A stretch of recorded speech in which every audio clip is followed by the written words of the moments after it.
Karen Bonafilio, Inner Realms, Outer Journeys. Welcome back to the show. So glad to see everybody. We have a new guest today, and this is Michael Riley. Michael, would you like to say hello to everyone? Absolutely. Hello. Hi, Karen. Thanks for inviting me. Michael, I'm so excited that you are here. I truly am. I am. Me too. I am, and I talked with his other half. A little bit ago, and now we get Michael, so we get a nice blend here. So, Michael, you've got a lot going on. So, tell us about you too. As we were talking, I'm thinking, okay, I want to talk about this. I want to talk about and so forth. But let's start at the beginning. Okay. Let us hear your story, and then we can see how it's evolved. So there's the elevator story, and then there's the TED Talk story. So the elevator story is that I have been awake in this lifetime for well over 30 years now. Was practicing active spirit two-way communication for about 15 years before I consciously woke up all the way in this lifetime. Really? And now as a practitioner, I've developed the skills, the psychic, medium, etc. I focus on teaching. The classes that I've been teaching most recently are inspired spirit writing, which is a form of automatic writing, but you could call it more like conscious channeling, and how to actually have dialogue with your higher self, similar to the format of Neil Donald Walsh's Conversations with God. I was actually doing that 3 years before that book published. And so many he wrote. 10, 12? I quit buying them after a while. Yeah. So I don't do what he does though, because his work was unique to what he was doing. But the techniques that you can arrive at to have conscious dialogue with your higher self is one of the main things that I'm involved with teaching, and that is the main topic of a book that I have underway right now that'll be out in the fall. So in addition to that, I mentor spiritual practitioners in different ways, but I now actually have a mission, and I'll get to that in a minute, but it has to do with encouraging people to overcome their fears of being who they are. And I do this through podcast. It is. And you want to hear the story behind that? Because that's actually the cornerstone of what I do now. Yeah, but there was something else I wanted to ask you. Go ahead. I can come back. Let me ask the other question first and then do this. When you talked about the writing, is it like automatic writing? Automatic writing would be, actually what was kind of funny was when I was co-creating the course with Spirit, took the pen and started, I went into the kind of the, doing this, and you're just letting your hand write. That would be traditional automatic writing. And I had no idea what I was writing. And then when I picked it up, there was this look like helter-skelter chicken scratch all over the page. And it said, "This is an example of automatic writing. This is not underlined what you will be teaching." Did you save that paper? Yes, actually, I did. I still have that one should be framed. That one should be framed. I have shown it to my in-person classes. I hold it up and people are scratching their heads, but it's a difference between trance channeling and conscious channeling. Conscious channeling would be, in fact, this is the way that my spiritual teacher taught me many years ago, is you tell me and I pass it on. trance channeling is the entity enters your energy field and speaks through you as if they're using your body. And I do not teach that, and I don't practice that. That's what I was going to ask you. Darn it. Because that's the road I'm traveling. Is it trance? But the trance channeling? Yes. Yeah. Well, and here's the thing. I do channel all the time. It's that there are a lot of things that are going on in my life at any given time, and usually interactions, since I do a lot of mentoring of practitioners, spiritual practitioners. Mm-hmm. I guess you could say there are a lot of things that are occurring at any given time, and I'm the focal point, I guess you could say, not another entity coming in. It's not my bailiwick or my job to get up in front of let's say, do a gallery reading as a medium. That's not the type of work I do. I've done it, but to me, it's a novelty, kind of a fun thing to do. But the people who do enjoy that. You enjoy that. I have no problem with dialoguing with spirit. I guess you could say my own, where my comfort zone is not turning my physical function over to another entity. I don't do that. Okay. Darn. But they come in, and just day before yesterday, we were doing a show called the Higher Healing Fair in Eugene, Oregon. And my teacher came through. She passed about 6 years ago. And so anyway, so she came through, and what am I saying? She passed 9 years ago. I can't do math. By the way, I was doing numerology at this thing, but I can't do math. And she came through in such a powerful way in that moment, but she was the one who taught me how to process that. And so in the moment, here's my teacher coming in, and it's just the most wonderful, uplifting thing. I can feel that energy, like when Bono comes to you and you feel that energy in that way, that's how we recognize each other in spirit, is through the energy signatures. And she comes through, and just the most powerful thing. In fact, I think she's here right now because she's kind of tickling the back of my neck going, yeah, you got it right. Yeah, I get little tickles, and I know he's kissing me too. Oh, yeah. Okay. Yeah. Yeah. The intimate connection. That's a beautiful thing. It is. It is. What I really like about the trance is when you're experiencing that, you feel so much unconditional love. Yes. It is just so beautiful when you connect. So yes, I got addicted. I guess I'm a junkie or something. I like that feeling, that love and everything. Uh-huh.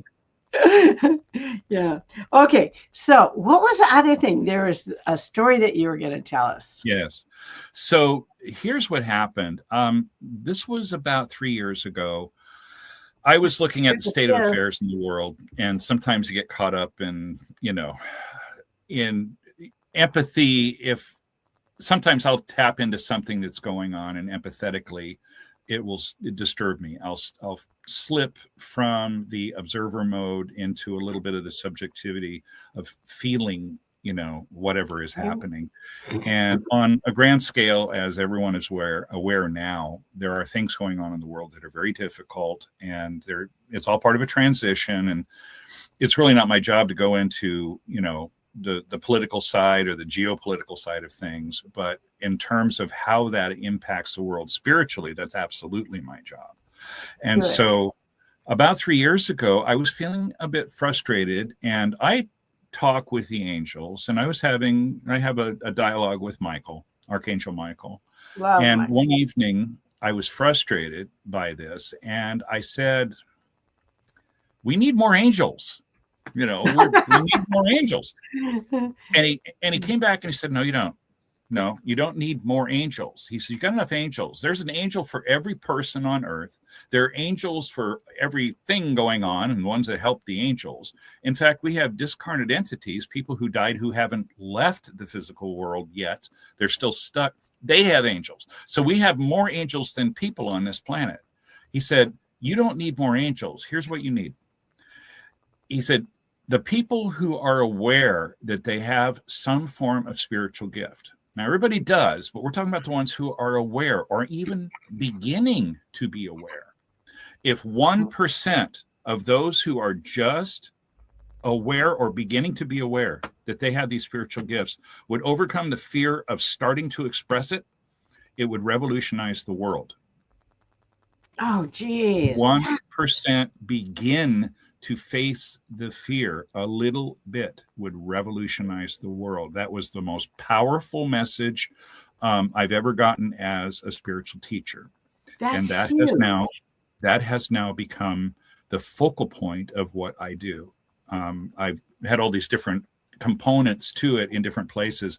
Now it's time to bring all of that together, help people overcome that fear, because what you have to share may be exactly what someone needs to hear, and you may be the one who can say it in a way with the energy that can land with that person. So if we keep it in, it doesn't get revealed. Boy, this is really resonating with me. It really is. It really is. Yeah. Are you teaching classes on that, Michael?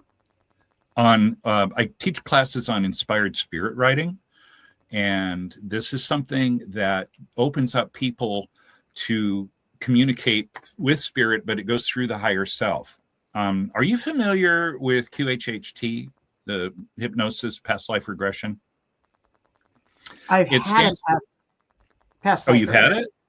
I've had a past life regression. Yes. Okay. Well, a woman named Dolores Cannon, she was a spiritual she's researcher. above my pay grade. Wow. She was amazing. Yeah. She passed several years ago. Yeah. She came up with a program using past life regression. She codified it with a training program called Quantum Healing Hypnosis Technique. And now her daughter, Julia, runs the organization that has trained now probably a few thousand practitioners. It's a day-long event where you go, and at some point during the day, I've done it several times, you get hypnotized, regressed, and you then connect with your higher self, which is your soul. That's the eternal you. It is. Mm-hmm. The human you is who we are right now, in this form. And I have a teaching around that too, as to how we came into being. And so during these inspired spirit writing classes, there are two things that we go through that take a lot longer than teaching the actual technique of spirit writing. The first one, and this is the majority of the class time, is getting past this. Oh, the mind? The mind is always trying to step in and go, hey, prove it. I don't believe you. You got to make that. No, I ain't accepting that until you can prove it. And the mind thinks that it's you. And it wants you to think that it's you. The mind is ego. Cool. Mm-hmm. It works. It functions through the ego. Mm-hmm. The mind, what's that expression, is a wonderful servant, but a terrible master. I like that. I got to write that down. Yeah. And so mind is a wonderful servant, but a terrible master. The mind is a component of our makeup. People believe that their mind is their makeup and that everything surrounds the mental activity. Yes. Until you start to connect and realize that the mind is like other things. It's a filtering of, let's just put it this way. The way I have learned over the years is just about every bit of spiritual inspiration filters through your higher self. And then the higher self is the arbiter and delivers that to you in the ways that you can understand. So QHHT connects your human consciousness to your soul consciousness in a conversation. So there is a high level QHHT practitioner by the name of Suzanne Spooner. She's been on Gaia with some really interesting things on that channel. She did, I guess you could call it like maybe just a 6-7 minute reel, those reels on Facebook and, yeah.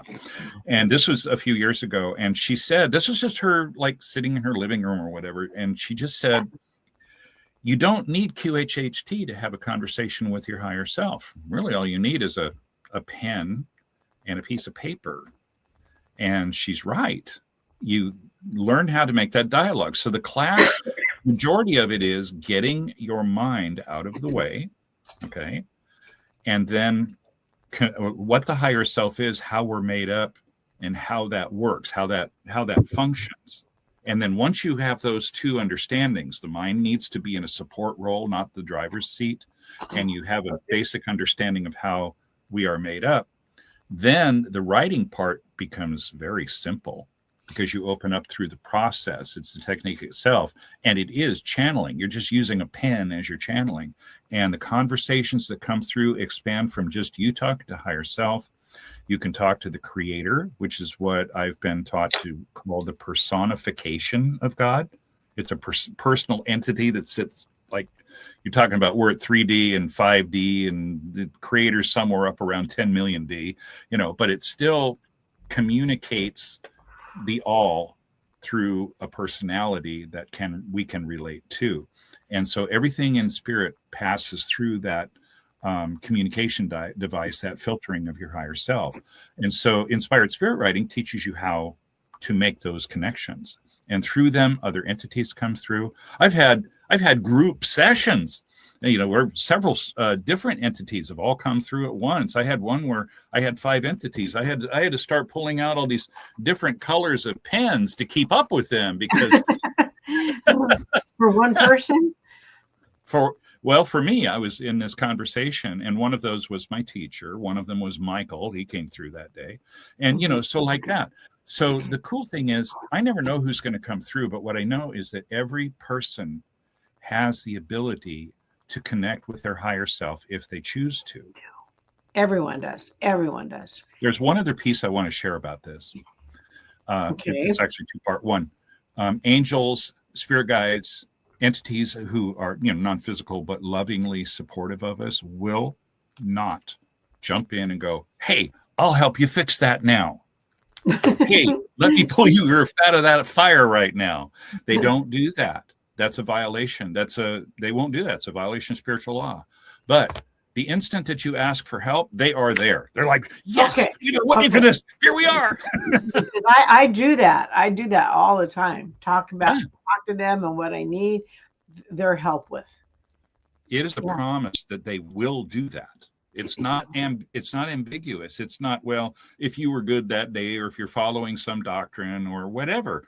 It's ask and you'll receive, literally. And there you go. So I have sometimes forgotten to ask at very critical times. And so anyway, this is all part of it. So when I'm doing the writing myself, I have now, after I started in 1993, about 3 years before Conversations with God came out, I now have thousands of pages of journals, and most of them are not going to survive me. A lot of them are process pieces, but there are some things that have come through, incredible information about. Are you going to put those together in a book or something? I don't know that they would go together in like a compilation book. I have asked Spirit about that, and right now it is more about getting the word out for the things that help other people to practice. Like the inspired spirit writing is one thing. That's where my first book starts. As far as my stories go, the teachings themselves, yes. But what's kind of funny about it is, it's not like for 6 months I wrote only about this topic and now here's a book on it. It's over time, many things are happening, so. Well, as you were talking, I was getting really emotional and feeling like I was going to cry. And that's my indication, knowing this is the truth for me. Yes.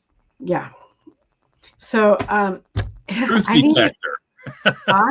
That's your truth detector going off. It is. I know when I get really emotional So I'm going to go back to that spiritual writing but I do want to find out about you more. But is this something that you offer to teach others? I moved to Oregon in December. And since arriving here, we've, Mesdeline and I have both had some medical things we've had to take care of, and some logistical things. And then as soon as we started getting that squared away, we entered into about a 6-week cycle of doing this big event, this annual event that she does called the Radiant Wellness Fair. We just completed that 2 weeks ago. She had to go to Arizona for something, so she's just back now. All along, I've been, doing this in the background slowly. But now each of us can now focus on what we need to do. I'm forming an online circle. This is a spiritual development circle. We had one going in Peoria. I'm going to give a little shout out to my dear friends, my loved ones, my family at Your Cosmic Connection in Peoria, Arizona. So we had been doing the spiritual development circle there. I've been called to form one here. It will be an online thing so that you could be in Dubai and participate in it. And the other thing I'll be teaching pretty soon will be the podcast guest training for spiritual and metaphysical practitioners, teaching people who speak woo how to speak plain English and connect with the people who are listening to them on podcasts when they're a guest. That's really important because not everybody can do that. And they've got to be the driving force. So teaching them is really, really nice. It's a two-step. Yeah, it's a two-step process. First of all, if the practitioners are already past the fear of speaking part, but the people who aren't past it, what's amazing is sometimes they step into it for the first time, the light bulb goes off, the energy goes up, all of a sudden they realize they're meant to do this, and then they're super excited, and within a few months they're practicing on some level. And so now they become the teachers, they become the facilitators, and that's what we need more of. And that's what we want to do. We want to teach others to do the same. Yes, encourage because them. People will make comments, I want to do what you can do, but there's avenues that you can learn how to do those things too, instead of just wishful thinking. Well, when I did the research on this, both through Spirit and through market research, part of my professional background before I went full-time spiritual teacher was I wrote for trade press to two major trade associations in California, the Trucking Association and the Landscape Contractors. And I was the marketing guy for 13 years between the two. And it was all basic stuff.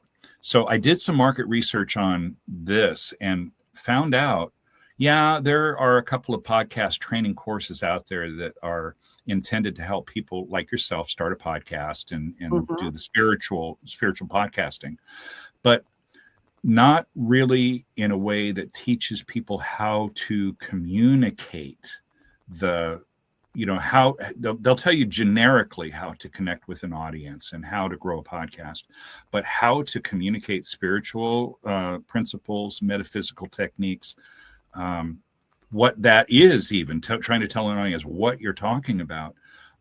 There are no other programs out there that I've been able to find that really do that. And so Spirit pointed out to me, this is a disconnect. And so that's part of what Spirit wants me to do, is to consider teaching in that focus.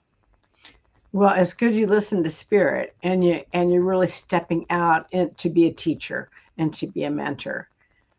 And which is incredible, because people, they want to be able to do this, and a lot of times they don't know how to start. They don't know where to go or where to begin. People are afraid. We're not even talking practitioners now, but we can't actually, without naming a name. I know one person who is a teacher. She's been coming up and slowly stepping into it because she has a corporate background. And during the holidays, she was going to travel to go and have a holiday dinner with her family. And somehow during the conversation, it came up, do they know what you do here in the community? And she said, no, I would never tell them, because she actually said, I'm afraid they would be angry or they would reject me, or whatever those common fears are of that. And so, I mean, here she's stepping out. People judging. Exactly. That people will fill their ignorance in with judgment. If you don't know, that people who don't know they're doing it, who don't know something, they judge it. They figure, okay, this is what I know. It fits in this box here. Yeah. And if it's something outside of that box, it doesn't matter. I'll disregard it and just judge it.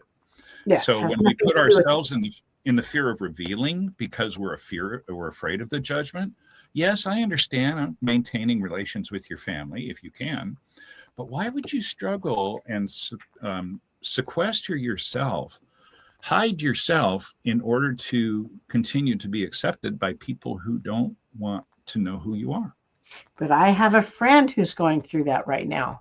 Sure. I have a friend, and I have been talking to her as long as I've been podcasting about coming onto my show. And she's getting to the point where she's going to come onto the show. Really? Yeah. How And is she overcoming her fear? have you heard of Maria Mancheri or something like that? She's in Seattle.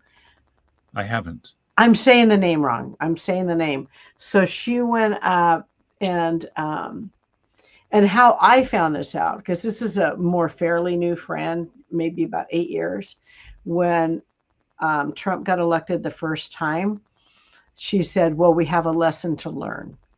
And I heard that and I thought, oh, I need to know more about this gal because she's on the same wavelength as me.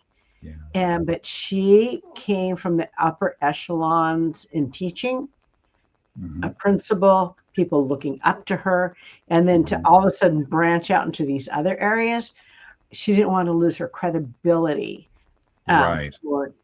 as a learned professional. Right. And for me, and that's valid. That's valid. That's valid. But she's ready to start coming on. She'll start with Reiki. And I'll ask her to tell her story too. And we sit in practice circles and work together. And she's grown so much. I'm so proud of her, quite frankly. But she's taking off for a vacation for about 3 weeks in another country. So I'm going to have to wait till I can work with her again. Well, she's out living life, which is what we're here to do. Oh, she's out, travels all the time. Yeah, she does. She really does. Sometimes what we need is some sort of a bridging concept. For example, we're talking about energy, let's say. You want to talk to somebody about energy. Energy is just energy. It's just the transfer of, what it is between people. But if you're talking to somebody who is skeptical, and there's nothing wrong with skepticism as long as it doesn't go into judgmental cynicism, but skepticism is actually a good thing. I'm usually the first one to bust myself when I think something is metaphysical, when it's not. So I'm very grounded. I want to know what's going on for real, not just because, oh, hey, I heard a spooky sound, there must be a ghost in the house type of a thing, But with energy, a bridging concept would be like this. I was watching Ghost Hunters 10, 12 years ago. You remember that show, the two guys, their teens. They were sitting. It was scary. Some of them really were spooky. And I'm not one of them guys, but ghosts kind of spook me still. But anyway, so they were sitting in the dark, and they had the night vision cameras on them, and they were both sitting in like wing back easy chairs in this living room of this supposedly haunted place. And one of them was upset, not angry, but like emotionally, pulling. He was pulling in the negative way. He went negative, and his energy was like pulling on the other guy. And the other guy was trying to keep him balanced. And so these Kirlian cameras were showing the auras around both of them. Cool. And the guy who was negative and pulling the energy, his field went out like this toward the other guy and was pulling the energy back. And the other guy's energy was doing this and coming to him. This is something that was recorded with a camera that can see that type of energy, the Kirlian cameras, which is, by the way, what Mesdeline uses when she does her aura work. I want that done so much. She's the best. I know. I need you guys to come up to Portland. We're actually looking into it right now, seriously.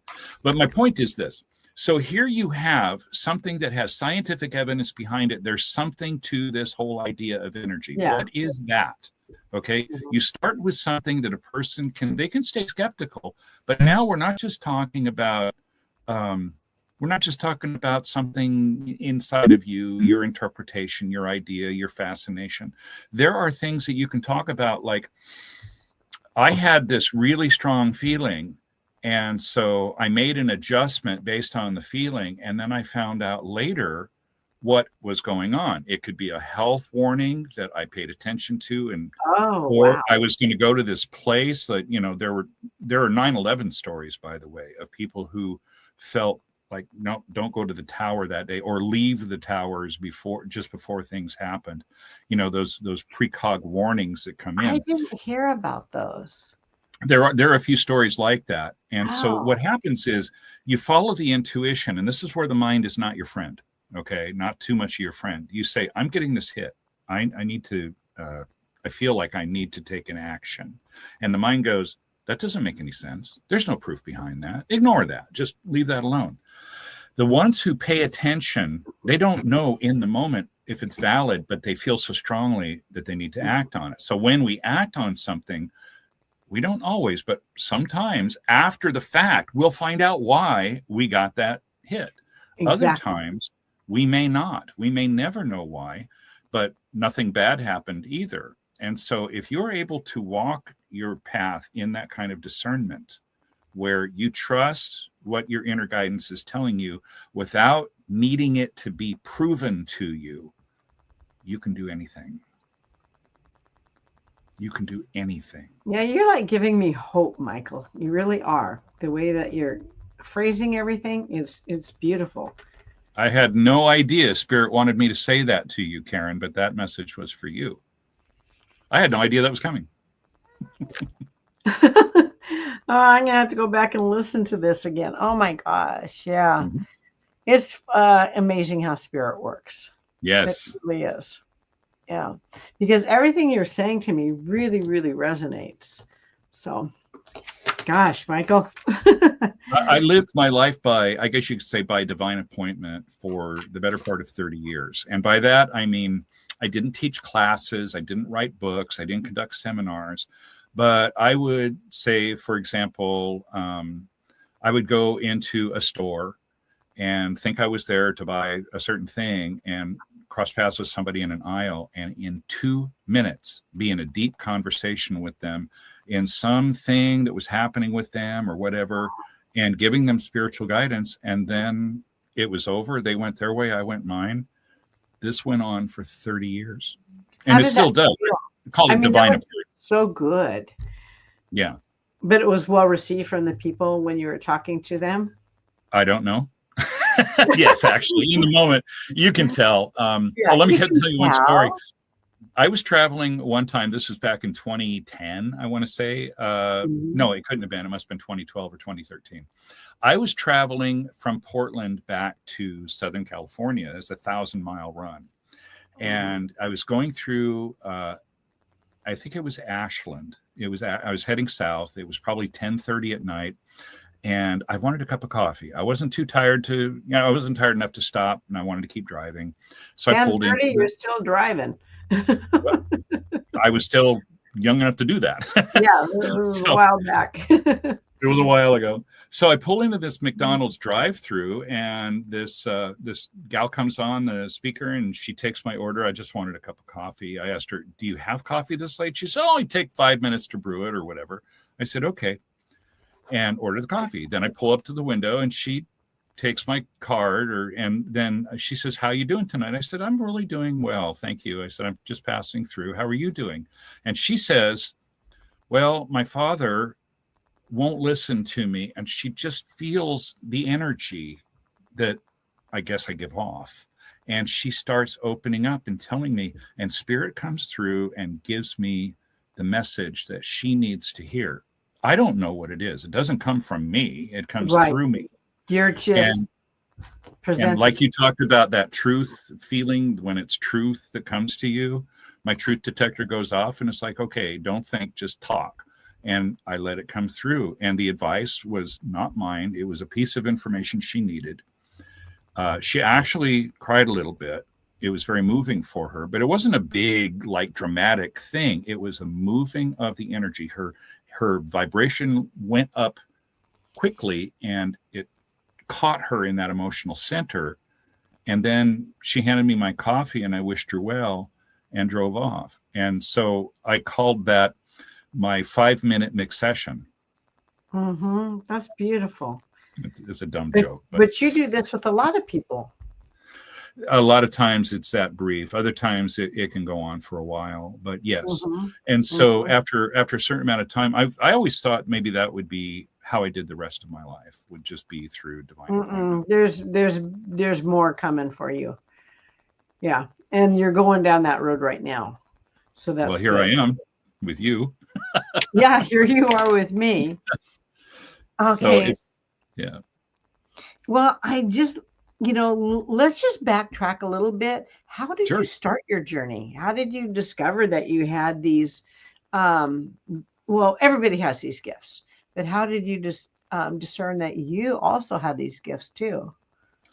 Well, interestingly enough, I grew up in kind of a, not kind of, I grew up in a lot of abuse in the household where I grew up. Oh, And so I found myself locked down a lot. But the thing is, I never had taken from me my pen or my paper. And so I started writing stories when I was a kid. okay. And one day, I don't remember the circumstances, but all of a sudden, I started writing a story totally out of the blue about being in spirit and then stepping, because I was a big Star Trek fan back then, and stepping into Of this course. like transporter beam, right? But Yeah. what it was is that I was about to forget who I was to go and start a lifetime, and I was saying goodbye to someone who was very important to me, but I was not going to remember them. And I knew Oh, nothing. I had none of this training, none of this awareness back then. Well, at least not consciously. yeah. And so that was a hint, and then I forgot about it.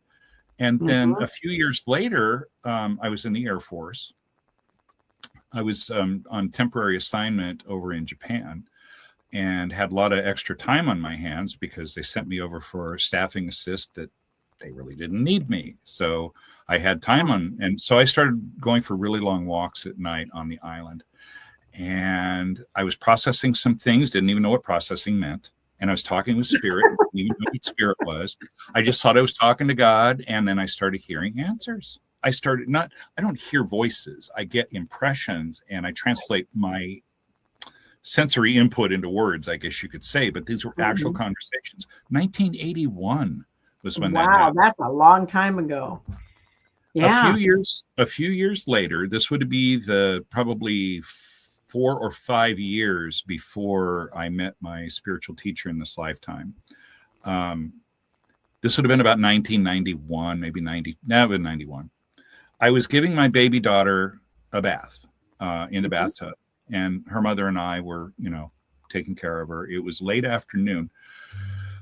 My wife's mother had recently passed within a couple of months. She Okay. was a very angry person, very much a victim. I don't mean to put her down. I loved her, and she was very well supported, and I do hope that she still is. I've been out of touch with her since she passed.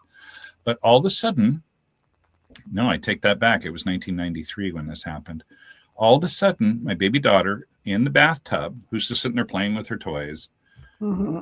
starts angrily saying the same things that her grandmother had said in life about wanting to die and all these horrible things.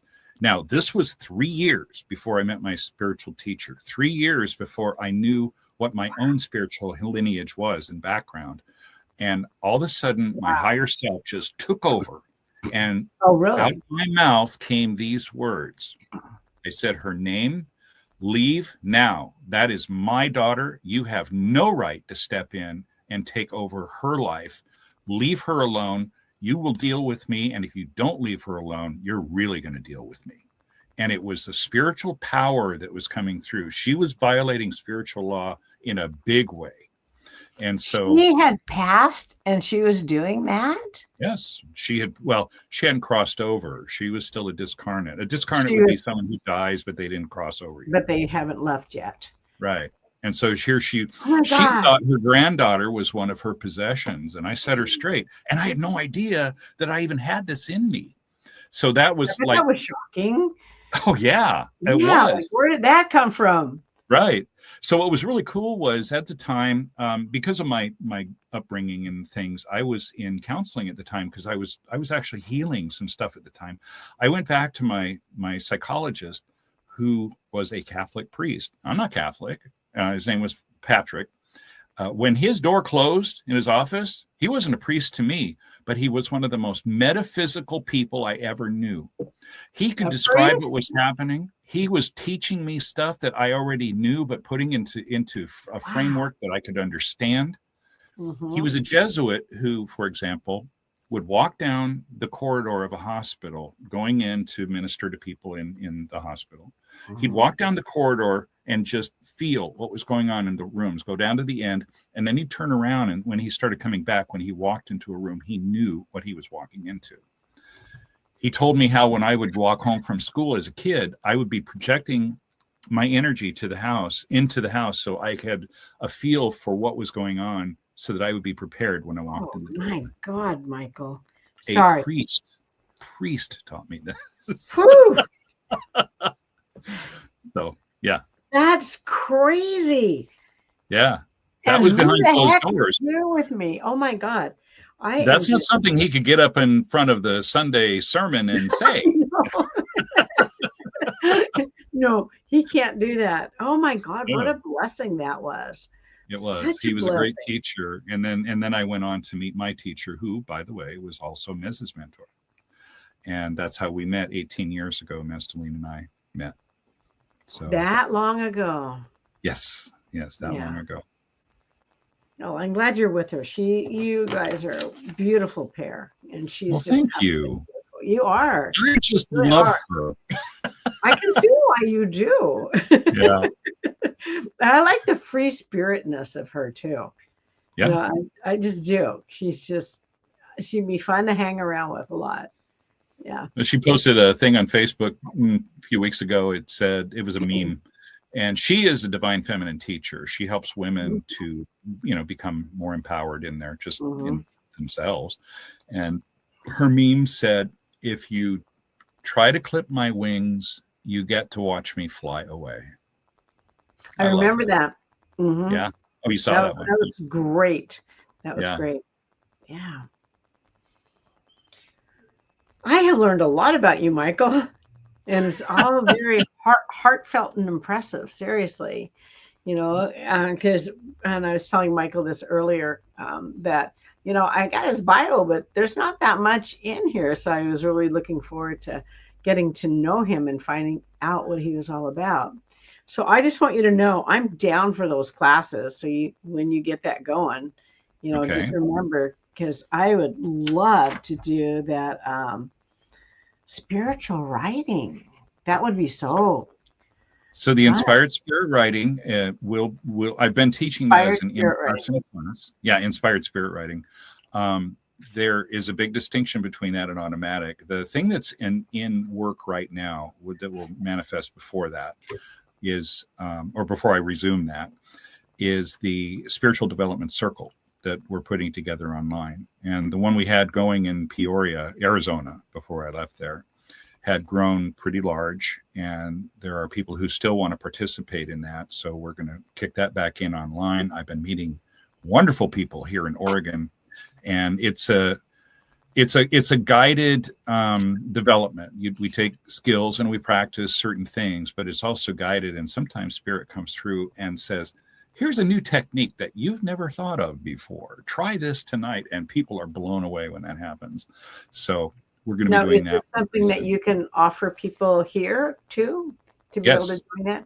Okay. Yes. In fact, what I've been doing the last couple of events that we've done is I've been handing out a card that has a QR code in it and just collecting email addresses so that when we start the circle, we'll notify them when it is. And, so that's where it stands right now. Okay. For those of us that have not met you and have not done that, how can we be privy to that when that starts? If you go to right now, we keep this really simple. Just go to Facebook. It's facebook.com/Open Soul Voices. All run together. Open Soul Voices. You can I joined that. I remember I did join that. Yeah. You're one of the original 33. Oh, where did I Counting fall in that 33. 33? That's a great number. That's my number, by the way. Yeah, if you go there and just drop me a message and let me know, just just say yes. I want to hear more about the circle. I'll get in touch with you. Okay. So Facebook.com, Open Soul Voices. You'll see my smiling face right there, and wearing my bright tie-dyed T-shirt. Oh, that's a beautiful picture, though. I love it. Yeah, thank you. You know, um, audience, you're just going to have to hear this, okay? So I invited Mez and Michael, but you weren't around when I invited you to come stay here in my house when we do when they come for spiritual things. And Mez was really concerned about the bed because you might not fit in it. Yeah, I'm a big guy. That's true. I'm 6'3", and yeah. Well, and I know because my husband was 6'3", so he had a whole different view of the world than the shorter people. So that it's kind of nice that you have that. Yeah, things are a little different up here in the nosebleed section. That's for sure. Michael, did we get to talk about everything that you had been running through your mind? Because I want to make sure we cover all those bases before I. So here's the last thing. We mentioned the conversation I had with Archangel Michael toward the beginning. Mm-hmm. It is really important to me to encourage people to overcome that initial fear when they know consciously already know there's something going on. They've experienced their own intuition, which is usually where it begins, or they can sense the presence of a loved one, or the knowledge comes to them about something that they have no idea how that happened, or any of innumerable other ways that spirit presents. Mm-hmm. The feeling that I've lived before, the feeling that I've known someone before. Not every deja vu is a profound spiritual experience. Some of it's just a chemical mirroring in your mind. So discerning, learning to discern. These are all the things that are important to teach people the basics so that they can make informed decisions for themselves. Do I pursue this? Do I dismiss this? What I can tell you is don't disregard anything, but also don't open your mind so much that your brain falls out. So it's a way of people tuning into themselves and finding out what's their path is. Is that right? Well, ultimately, that is the only way that you discover your path, because first you have to find your truth. Okay. Has anybody ever told you this, or have you ever heard this in any form where, say, what is the purpose of getting a reading? Why you would go to a reader or somebody to, it's to. I was approached by a guy many years ago who said this, and it has just stuck with me. It's so profound, yet so simple. The reason you get a reading is so that you can see the direction you are heading now, and then make another choice if you want to. This is one of the reasons why psychics are so inaccurate in their projections of where you're going, because we have free will. Free will. So the psychic who says, hey, you're heading for this. Okay, if the psychic says you're going in a direction that you don't want to go, like you're going to drive your car off a cliff, you don't just keep driving, you make another choice. So that's the purpose of a reading, is so you have information to make another choice. What's important now is that people who have been timid or afraid start to overcome that fear. And like Archangel Michael said, if just 1% started who already know that they have a spiritual gift, or that there's something about them that is different metaphysically, whatever, just begin to explore that and say, okay, yeah, I don't want anybody to know about that, but I want to know more about it myself. And then eventually they'll start letting people know in safer ways or whatever. They begin to overcome the fear. Oh, hello. Your Amazon deliveries there. What'll happen is it will revolutionize the world. So what I'm calling those people are the 1%. Those are the 1%ers. I got a bunch of 1%ers that I need to tell about you. Okay. I do. So we do that through the podcast guest training so that you can go on podcasts, speak plain English, be understood, and communicate those messages that you have and overcome the fear of those who aren't. Some people are just going to deliberately misunderstand you because they need you to be in a box. So to help you see that for what it is and then make an informed choice as to how you want to continue cultivating that relationship. There's a lot that goes into it, but it's all simple. Being authentically you, not being afraid to be authentically you. That's my job now. And I also want to tell the audience, because Michael and I were talking before the podcast, he's very gentle and uplifting with his words, never putting anything down, being very accepting. So that's a good teacher. A teacher's telling you that that's a good teacher. Yes. Thank you. Yeah. So I wanted to ask you something, Karen. Oh gosh. You have and if you'll get an honest answer. Just before we went on, you were hearing from Carl, and you were hearing powerfully from Carl. I'm curious if you want to share any part of that, because it really moved you. Yes. Well, see, Michael, every podcast I do love from Bono at the end. Oh. And so and I've written down and he wrote a lot about you. He wrote a lot about this. Sometimes it's very brief, but he just kept talking. So, but before I'd love to hear it.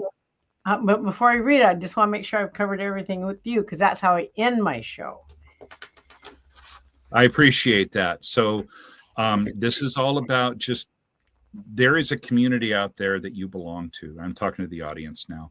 You belong to a community of like-minded, like-hearted people who will be loving and supportive and, for the most part, non-judgmental. And for those who don't, that's okay too. You know, people learn how to deal with that. You have something to say that someone needs to hear. Don't be afraid to pass on the message that you know you have. That's the key. That's beautiful. I'm going to cry again. Oh. Gosh. Well, I always know when things are right when I cry. Okay, here's love from Bono. Michael has been around for quite a while. Michael is expanding in his evolution, and that is the crux of living here during this time. Expand yourself. I encourage you to explore the deepest longing and voices that are always giving you advice and messages in the background. Pay attention to your thoughts and follow your heart. So that was love from Bono. Oh, there he is. He's on the screen. Yes. Yeah, he liked his Harley. He did. Yes. The image here is reminding me of the book God on a Harley. Have you ever seen that? No, I haven't seen that one. It's a great story from the 90s. Anyway, thank you for that message, and thank you, Bono. That was wonderful. I appreciate you. He has been here the whole time, Michael. Yeah. Okay, my friend, I want to thank you for coming on. It's been very enlightening. You got a new student. And I love your energy. I love the way you think.